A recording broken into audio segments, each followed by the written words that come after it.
I would say when I hear women saying, don't call me strong, I imagine for them what that is saying that, I have I dealt with a lot. What are you doing to help alleviate some of that heaviness, the things that I'm having to carry? So no, don't call me strong. Just listen and be there for me. Welcome back to Please Don't Call Me Strong Right Now. This is a series explaining what women may really be saying when they say, Don't call me strong. Today, I am thrilled to be joined with my friend and colleague, esteemed colleague, Lewis Johnson, who is a licensed professional counselor and a trauma therapist who specializes in creating healing spaces for Black and LGBTQIA plus communities, including men of color. Lewis, before we begin, I imagine a viewer is thinking, why she got a man up there? And so talk to me because I have my thoughts about why it's important to include men Yeah. in this conversation. What do you think? Yeah. So first I want to thank you so much for, having me on board and bringing me on to speak because it is so important for us as men, and I identify as a Black man, to uplift the incredible women who oftentimes have lifted us up. And sometimes we may not know the various nuances and things to keep an eye out for, the significant impact that it has when we aren't supporting these women and not creating these healing spaces for them and giving them the space to breathe. Just have that space because sometimes they can be holding a lot. And as men who, it's interesting, it's such a dichotomy where, yes, I am a Black man, so I have that privilege of I'm a man. However, I'm also a Black man who also identifies as a part of the LGBTQI plus community. So like, it's like this weird thing. However, I do know that I can as a man, use that privilege to uplift women and create these spaces, and other men can do the same. Just feels like you're open to creating an invitation to other men and being open to this space. And I'm wondering about you as a trauma therapist, because I hear it as you talked about that. As a trauma therapist, what comes up for you when you hear women rebuffing, as I've heard for years? I've heard my clients say, don't call me strong. That is, a bad word now. What comes up for you when you hear that women are saying that? Yeah, I would say when I hear women saying, don't call me strong, I imagine for them what that is saying that, I have dealt with a lot of, can I curse on here? Is that okay? Sure. Or sure. Keep I dealt rolling. with a lot of shit. I dealt with a lot. I'm holding a lot. So by you saying I'm strong, you're acknowledging that I've dealt with a lot of stuff, like, and I'm holding on a lot. But what are you doing for it now? What are you doing to help alleviate some of that heaviness, the things that I'm having to carry? So no, don't call me strong. Just listen and be there for me. And instead, what I often experience are women when they tell men in particular, don't call me strong. And if they go beyond that and say, I am struggling, which I always say, when a Black woman in particular says, I'm struggling, I am overwhelmed, that's a mayday, mayday, because it's very rare unless Black women have really been doing their own clinical work. And what I've often experienced is are women feeling like when they say this to men, what they get are solutions. That mansplaining, unfortunately. Yes, Okay. yes, Yeah, yes. yeah. So Yeah. you've done your good work, as we were talking about earlier, on yourself, in your practice. What is that thing, that component of men that leads to mansplaining? What's that about?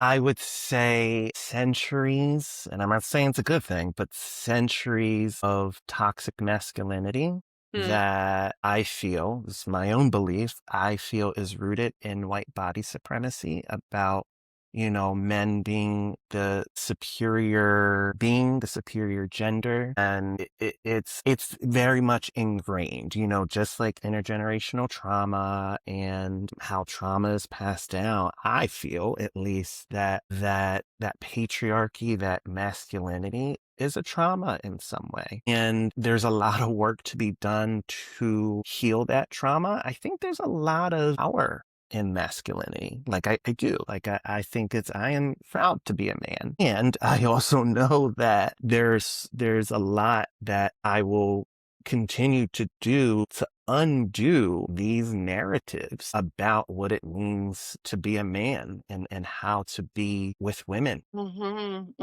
So what I hear is it's if we whittle it down, it's maintaining a position of power and superiority to Yeah. Because I imagine it feels safe, and it feels, well, maybe even safe isn't, it feels their idea of what safe is and what the status quo should be. It's like, this is how it always has been. And we've existed this long for it with it being this way. So let's keep it like that. However, what I know, what other, great black men or men in general in my life know that's no, we got a lot of stuff to do. We got a lot of work to do to, heal that power dynamic. There are a lot of men who are power hungry, as we know. I'm not going to get into it.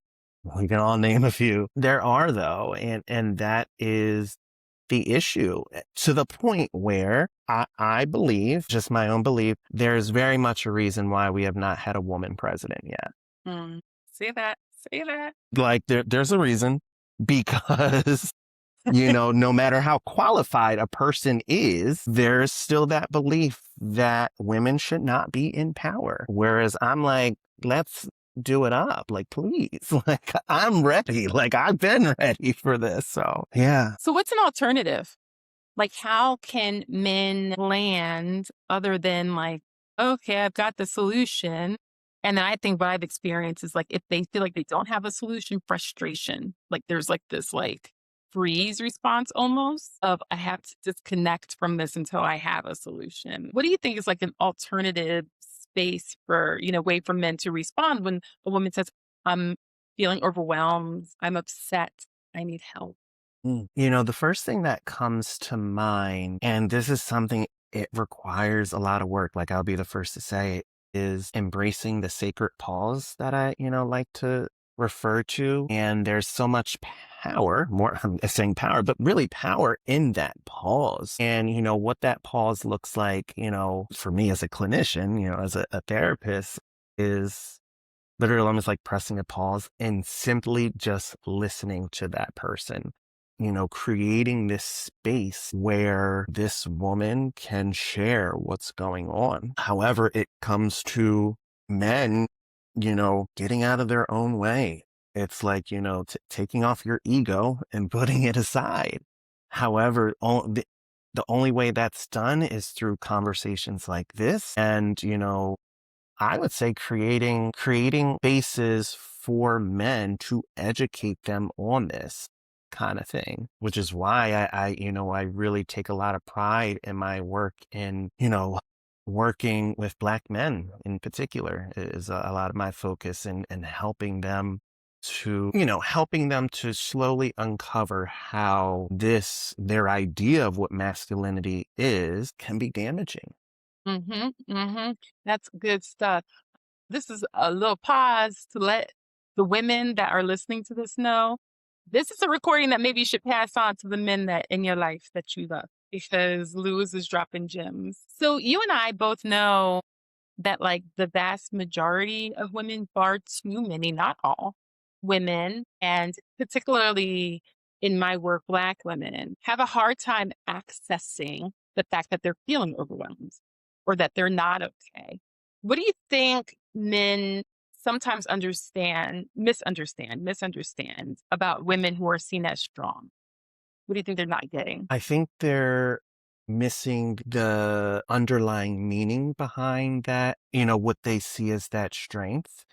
And they're just seeing it as that as strength. However, they're not taking into account all of what they are holding within them as well. They could potentially be a mom who is, has family, and, is working full time and comes home and is, doing various chores and such, and while also navigating, maybe they have a terrible boss, and it's for men, what they're missing are those times where, they might say, like the women might say, well, I'm just feeling tired, or I just got to keep, I'm keeping busy, kind of thing, when they're asking how their day was or something like that. And another way that they could potentially ask this, men can ask this, and I've been trying, I heard this from a woman, actually. I think one of my favorite artists, Demi Lovato, said this instead of saying,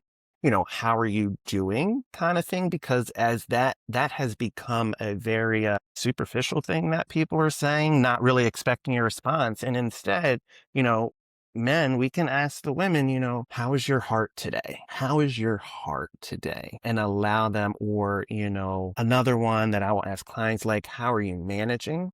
How are you managing? What do you have the capacity for right now? Like there's other things that can be asked of women that isn't that superficial, how you're doing, and then just listening and providing that space for them. Listening, providing space, and actually getting up under the hood Mhm. of how a woman is actually doing. I don't know about you, but like in some ways, very obvious depression is a bit easier to treat because it's obvious. You know what I mean? Somebody can't get out of bed. Somebody hasn't been engaging in daily hygiene or isn't going to work, or God forbid, worse. But the woman in my work, the woman who can't recall the last time she really enjoyed doing something, the last time she felt satisfaction or fulfillment. Like my heart goes out to all my clients.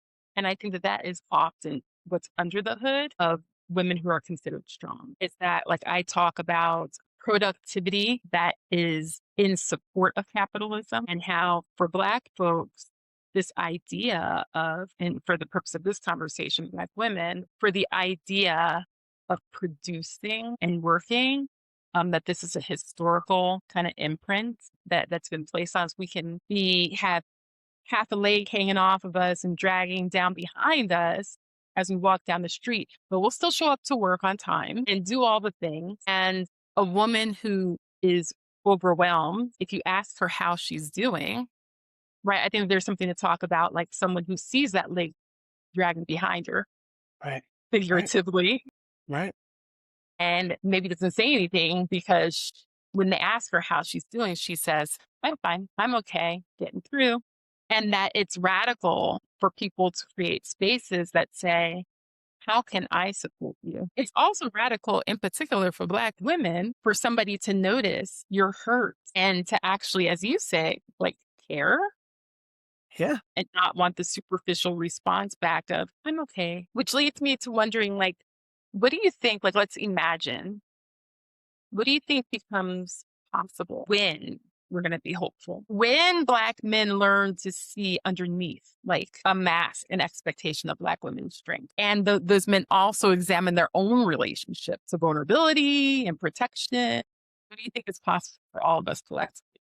It's possible that Black people will be even more incredible than we already are, first and Mhm. foremost, if we can do that.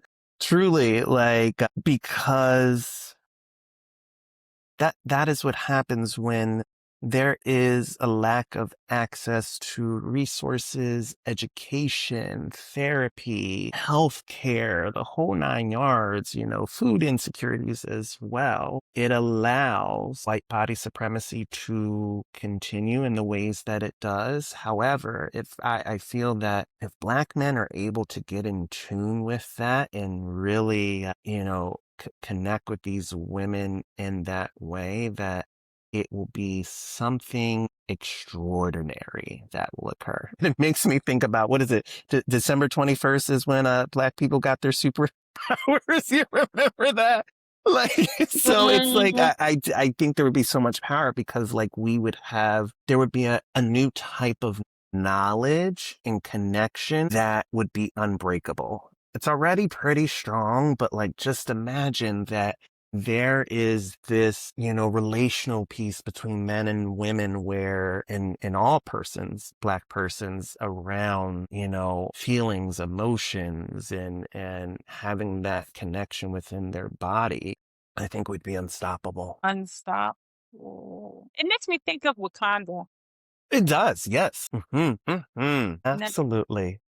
and I don't think I've ever before this conversation thought about this, but like the positioning of women in Wakanda. Yes. It's Uh-huh. one of my favorite parts. It's Uh-huh. one of my favorite parts Uh-huh. about it. Like, They are the warriors, the yes, soldiers, the protectors. yes. They were also like technologically advanced, Yes, yes. and royal, right? When you think about Angela Bassett. Right. Yes, the women were doing it. Yeah. And our historical roots, something got lost, I think, I always say this, in terms of integration, right? Quite frankly, because there were some things that were historically Black and rooted in African culture and also born of need as a result of slavery, in terms of there could not be like this gender hierarchy in our culture because we just knew we needed all hands on deck to survive. And so, historically, if you look at us pre 60s, and a lot of stories of like Black women not working, Black women and men worked. I know in my own family, Black men cooked and cleaned as much. And I say that something got lost in integration because something about our proximity and or expectations of being assimilated into the same opportunities of white capitalist culture, I think started to have us thinking that we could replicate gender roles in ways that are not really us. Yeah. Yeah. And honestly, this very difficult time period that we are in now, I don't know what they're gonna call it. It's something past new Jim Crow, post Jim Crow. Right, right. Truly, truly, right. The name is not gonna be good. Right. Um, Someone's already writing a book, I'm sure. Someone's already writing a book on it. Truly. not gonna be good. Yeah. But I really think that like we will be wise to try to approximate that vision that you just described, or that vision, if we like really get, I guess, Afrofuturist, if we think about like the idea of Wakanda and who can we regenerate ourselves to be, that probably will look more less like the archetypes of white supremacist masculinity and more collectivist, more egalitarian, more humanistic, that will cause like out of need men, to say, how are you doing for real? And how can I support you for real? And conversely, women to say, I don't need you. I don't want you to be like this Cro Right, Magnum right.